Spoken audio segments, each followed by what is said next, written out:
Like most Saturdays, I found myself elbow-deep in chores after a long work week.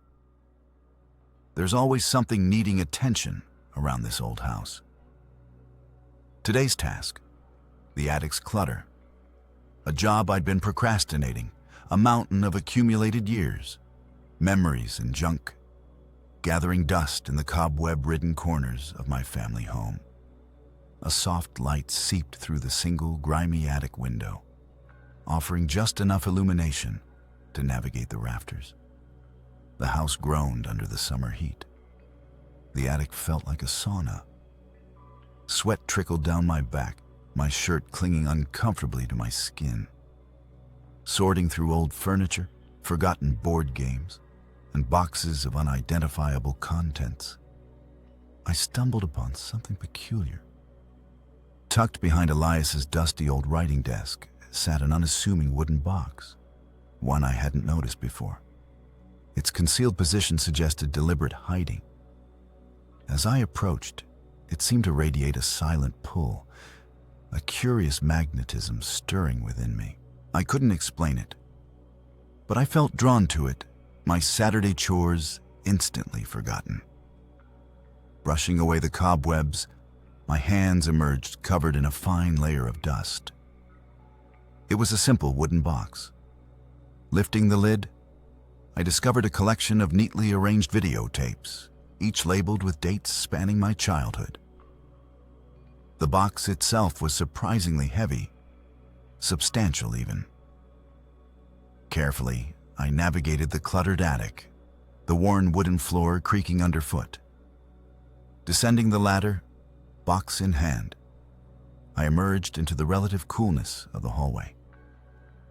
Carrying it into the living room, I placed the box on the coffee table. A cloud of dust motes danced in the sunbeams, streaming through the windows. A thought struck me. The old VCR was still in the attic. Turning, I retraced my steps, ascending the ladder once more, a sense of anticipation building. Pushing aside an old suitcase, I unearthed the VCR, coated in dust and cobwebs. Carefully, I carried it downstairs, my return to the living room marked by a surreal excitement. I placed the player on the TV stand, rummaged through drawers, and thankfully found the old cables. Connecting the VCR to the TV, I decided to start at the beginning. I sifted through the box until I found a tape marked with one of the earliest dates. March 12th, 1995, written in fading marker. I would have been 6 years old. I squinted at the date, trying to recall anything significant, but drew a blank. Nothing about that day stood out in my memory. No birthdays, no special events. Just an ordinary day from my past. I slid the tape from its case, the plastic clicking satisfyingly as it came free. Turning on the VCR, I heard the familiar whirring of the machine, a sound I hadn't heard in years, yet it felt strangely comforting. I slipped the tape into the slot. It was devoured by the machine. I sat on the couch, staring at the flickering screen in anticipation. A nervous flutter in my stomach, a mix of excitement and anxiety. The television screen buzzed to life, the grainy picture adjusting to reveal a familiar setting, our old backyard. The swing set I used to play on, the towering oak tree I would climb, the sun-bleached patio where Mom would sunbathe on hot summer days. On the screen, a younger version of me, all elbows and knees, wearing a bright red t-shirt I remembered as my favorite, joyfully chased our golden retriever, Luna, her tail a blur as she bounded around the yard. It was a wave of pure nostalgia, a scene of carefree childhood, feeling both incredibly familiar and alarmingly distant. I watched as my younger self threw a frisbee, Luna darting off to catch it, her ears flapping in the wind. We both seemed to be having the time of our lives. It was strange, though. I didn't recall this day, this seemingly ordinary day of playing with Luna. It felt like I was watching someone else's home movie, not my own.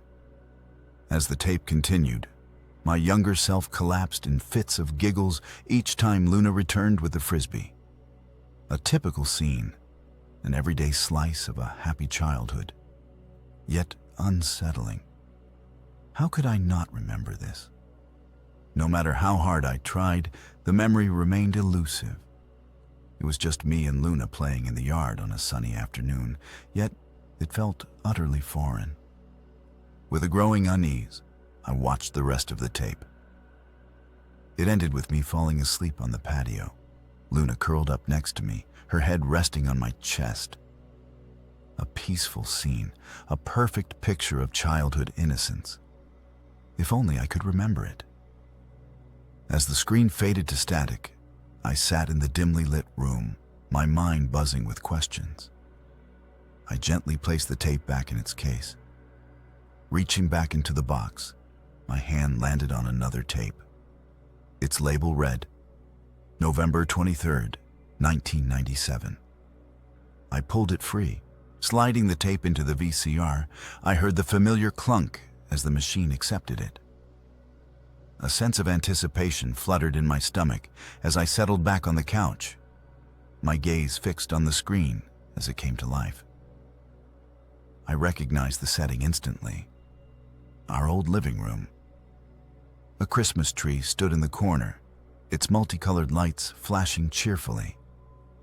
I saw myself excitedly unwrapping presents. My eyes widened as I pulled a new bike helmet from one of the packages. My grin was so wide, it looked like my face might split in two. "I remember this," I exclaimed, a laugh escaping my lips. I fell off my new bike that same day and cracked that helmet. I was about to reach for the remote to fast forward, already familiar with this memory, when something in the background caught my eye. I paused and squinted at the screen. In the reflection of the glass-paned door behind my younger self, there was another me. My heart skipped a beat. The joy from the remembered Christmas morning evaporated. The figure in the glass was undoubtedly me, mimicking my actions almost perfectly, but it was wrong, out of sync, like a shadow with a mind of its own.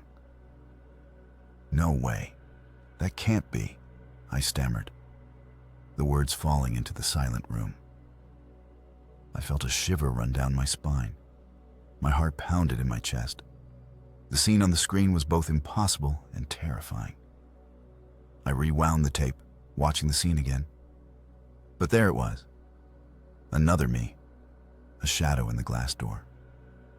The unease from the first tape returned tenfold, coiling in my gut like a snake. As the tape played on, I couldn't pull my eyes away from the screen. As the television screen went black, plunging the room into near darkness, I sat there, frozen. "Another me," I repeated the thought in my head. My heart beat against my ribs. Was that just a trick of the light, some sort of bizarre reflection? I replayed the scene in my mind, the mirrored movements, the chilling resemblance. It couldn't be real. I tried to rationalize it, to make sense of what I'd just seen. It could be a technical glitch, something wrong with the old VCR, or perhaps I'd been working too hard, my tired brain playing tricks on me. But the more I thought about it, the less these explanations seemed to fit. I remembered the day vividly, the helmet, the fall, even the scrape on my knee. But the second figure, the other me, wasn't part of the memory. Was this why I didn't remember the first tape? Was there something I was blocking out, some aspect of my past that was too troubling to remember? The questions swirled around in my mind, each one seeding more doubt and more fear. I selected another tape from the box. This one was labeled June 7th, 2000. Holding my breath, I fed the tape into the VCR. The screen sparked to life, showcasing a location I instantly recognized, our old school playground. I saw myself swinging back and forth on a tire swing, my school uniform dusted with sand, The childlike joy on my face brought a momentary smile to my lips. But my brief moment of nostalgia was cut short when I spotted the doppelganger again. It was standing behind the swing, mimicking my motions as it pushed an empty tire swing. Its movements were perfectly mirrored, but still just slightly off. It's there again, I thought, a cold shudder running down my spine. Just standing there, copying me. What was it? Who was it? I watched as the scene played out. The doppelganger continued to push the empty swing in sync with my younger self, its face an emotionless copy of mine. It felt intrusive, and yet it also felt strangely familiar. Suddenly, the on-screen me jumped off the swing mid-flight, laughing as I landed on my feet. Simultaneously, the doppelganger did the same. Its jump was eerily identical to mine, but it landed awkwardly. Seeing it jump off the swing separately from me sent a fresh wave of chills down my spine. It was one thing to see it subtly in reflection. It was quite another to see it physically interact with the world, even if it was just a videotape. As the tape ended, I was left with a mounting sense of dread. This was not a trick of the light, not a one-time glitch.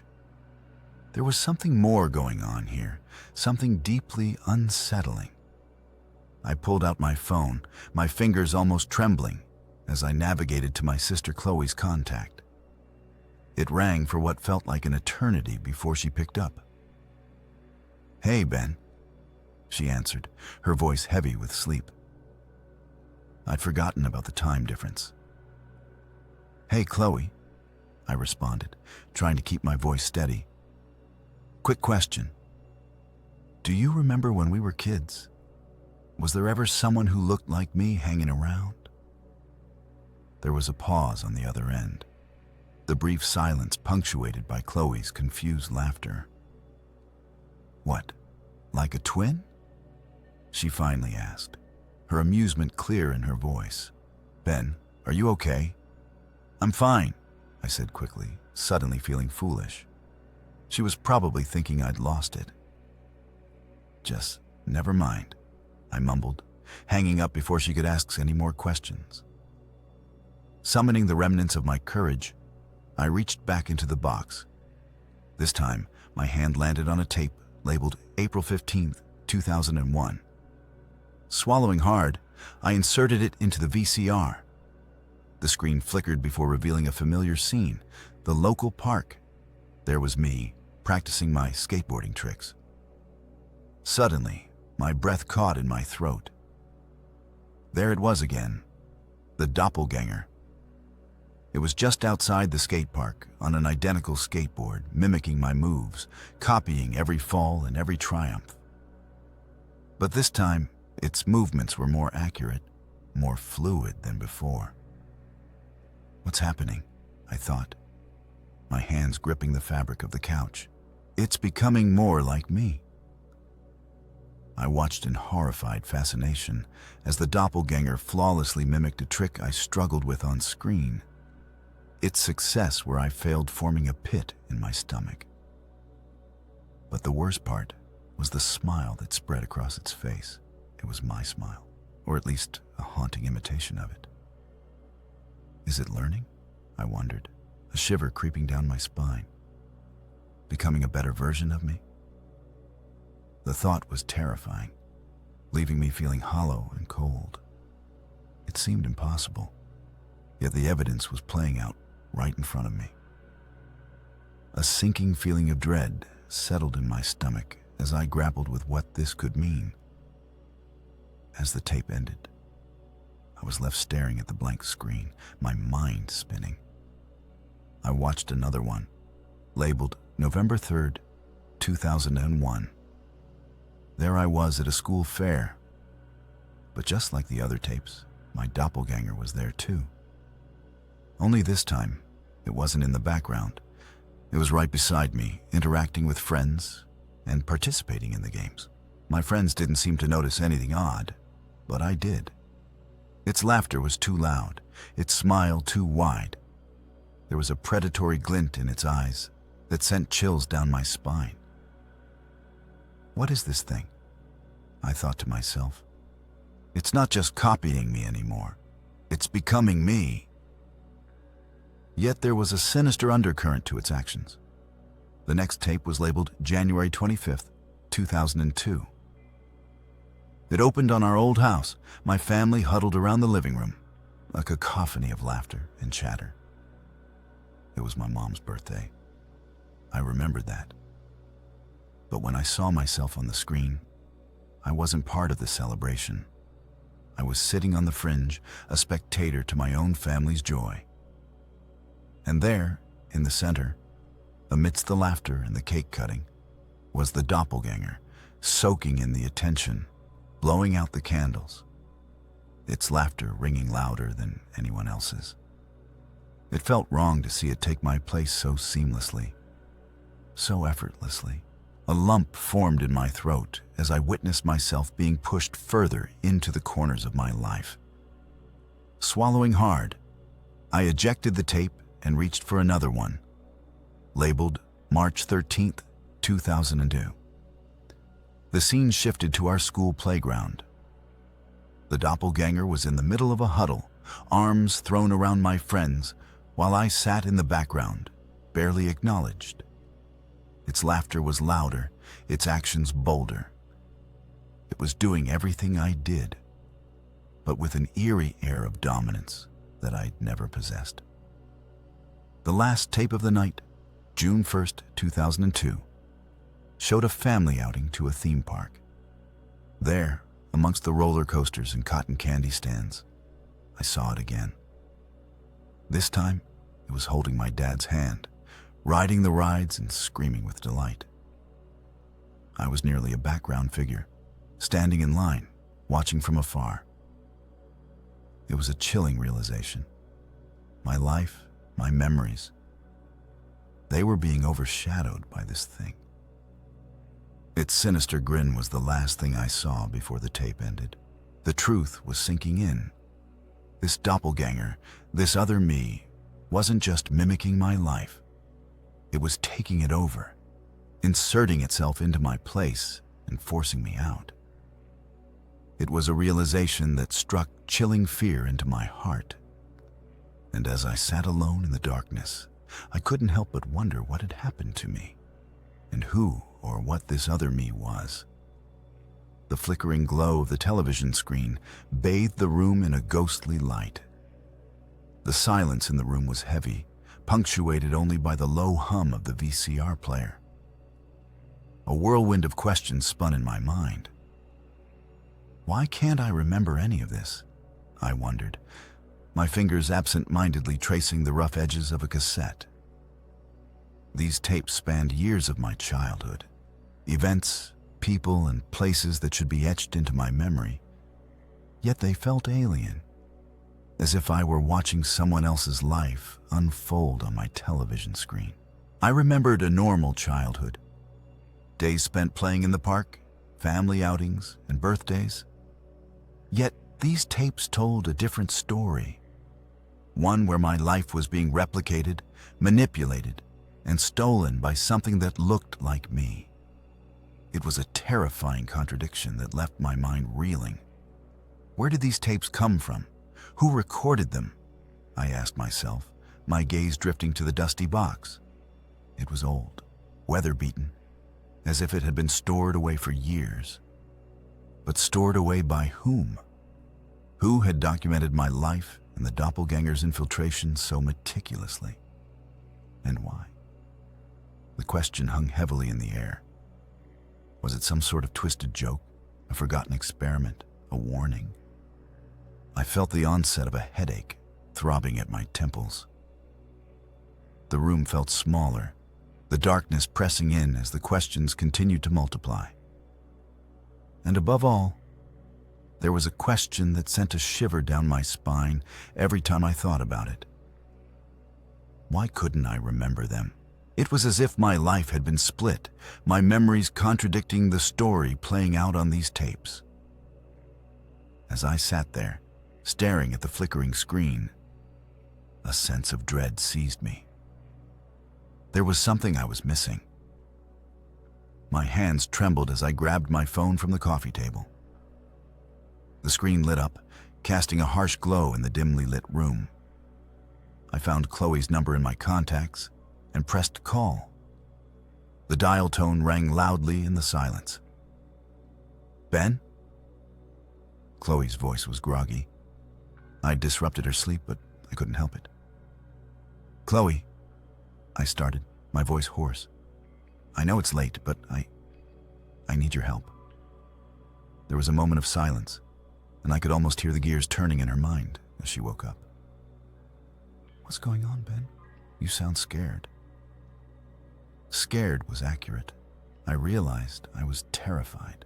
"I've been watching these tapes," I continued, my voice shaky. "All tapes from our childhood. And there's someone else in them. Someone who looks like me." I didn't know what reaction I was expecting. Disbelief, perhaps, or maybe ridicule. But there was only silence on the other end. "Chloe, are you there?" I said, trying to suppress my fear. There was a pause, then a laugh. "Ben, you're letting your imagination run wild. It's just you on those tapes. Maybe you're remembering things differently. Memories can be tricky, you know." But I tried to protest, but she cut me off.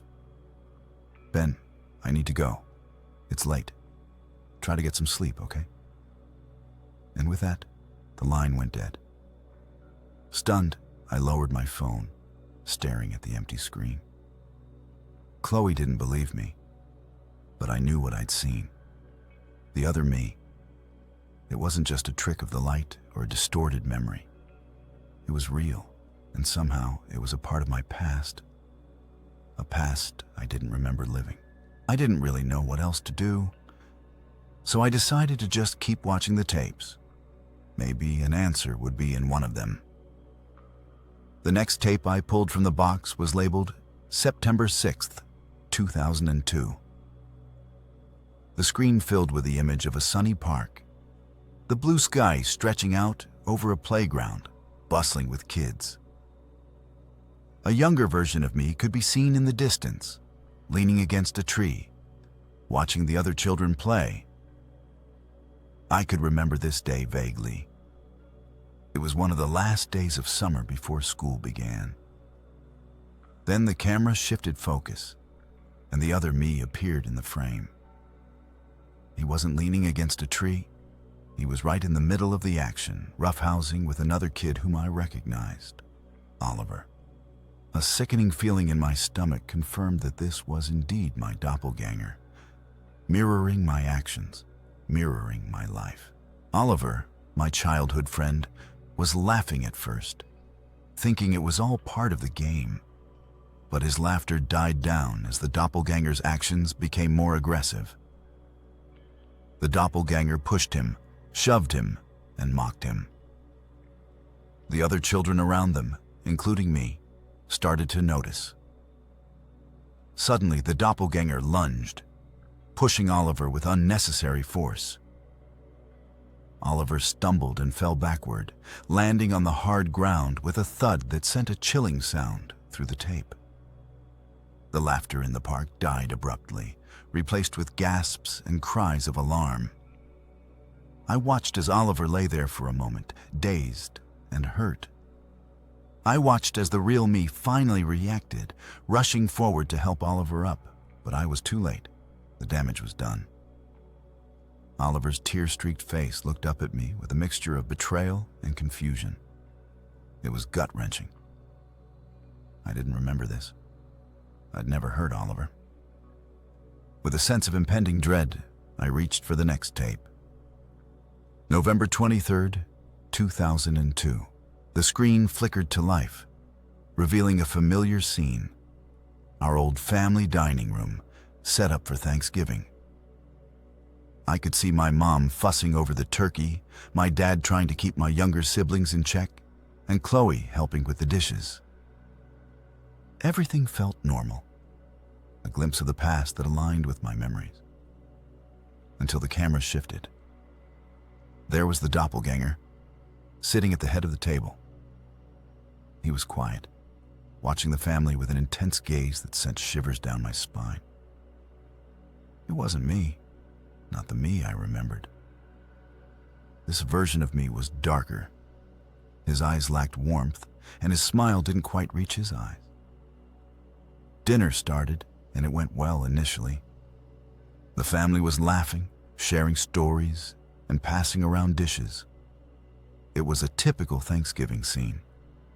Until, out of nowhere, the doppelganger slammed his fists on the table, causing everyone to jolt in surprise. Silence descended as the doppelganger stood from his chair, scraping loudly against the floor. Then, in one swift, violent motion, he flipped the table. Plates crashed to the floor, food splattered across the room, and glasses shattered, sending shards flying. The room erupted into chaos. My family's faces turned from shock to fear as they scrambled away. My mother looked like she was about to cry. Chloe stared in disbelief. And my dad's face was a mask of fear and confusion. The doppelganger simply stood there with a cruel smirk.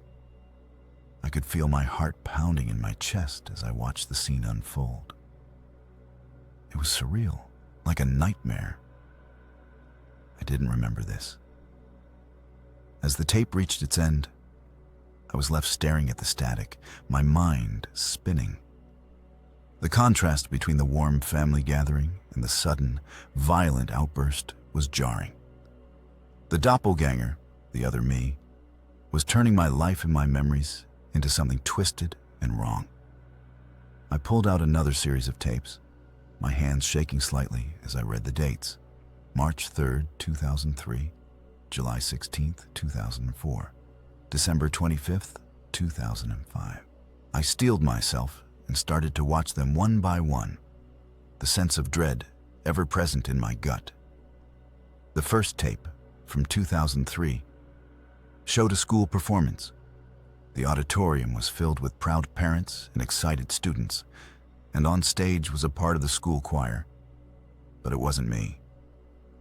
The doppelganger was singing, his voice off-key and his movements exaggerated, ruining the performance. My classmates were visibly uncomfortable, and the applause at the end was polite, but forced. The second tape, dated 2004, was at the community pool. There was a water fight going on. The doppelganger, again, took things too far. It pushed a girl off the diving board. She hadn't been ready, and her panic was noticeable as she hit the water awkwardly. Lifeguards had to jump in to help her. The last tape, from 2005, was from a family Christmas gathering. It was clear that the doppelganger had worn out his welcome. My family was trying to keep their distance, their smiles strained, their interactions guarded. The atmosphere was tense, the holiday cheer forced. It was painful to watch. Then, as the tape was about to end, the doppelganger did something that chilled me to the bone. It looked directly into the camera, locked its eyes with mine through the TV screen, and grinned. It wasn't a friendly grin. It was cold and menacing. It was like it knew I was watching, like it had been waiting for this moment. I couldn't help but flinch away, my heart pounding. I couldn't shake off the feeling that the doppelganger was watching me, was aware of me. This wasn't just a collection of old tapes anymore. This felt personal. It wasn't just mimicking my life, it was mocking it. Shaking, I reached into the box and pulled out the last tape. It was marked April 4th, 2006. I took a deep breath, bracing myself for whatever twisted spectacle the doppelganger had prepared for me this time. The tape started in my old room. The doppelganger was there, of course, lounging on my bed like it owned the place. The real me was there too, a scared teenager standing by the door. We were arguing, A heated conversation, the silent playback only giving me the visual. The doppelganger stood, suddenly aggressive, and I shrank back. It lunged, but missed me. It grabbed a large mirror that had always been on my bedroom wall. In a moment of horrible realization, I saw what was about to happen. The doppelganger turned the mirror toward me and, with a cruel laugh, pushed.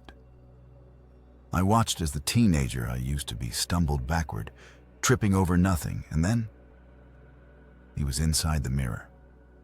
He was trapped. His hands banged against the glass from the inside with a terrified expression.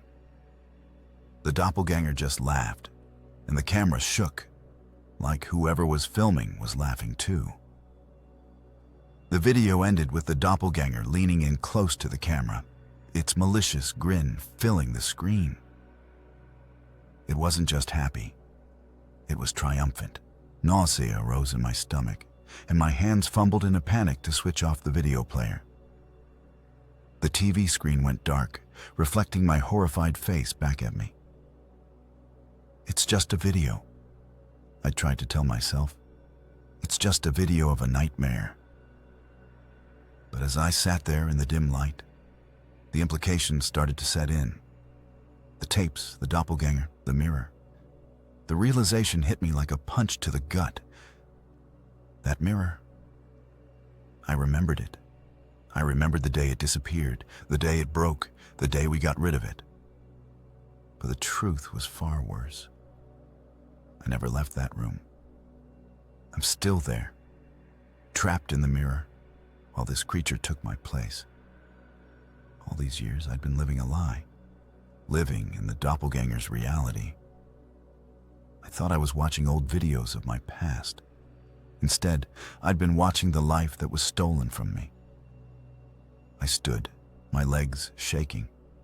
I looked into the reflection of a nearby mirror. Instead of my face, I saw the doppelganger's malicious grin.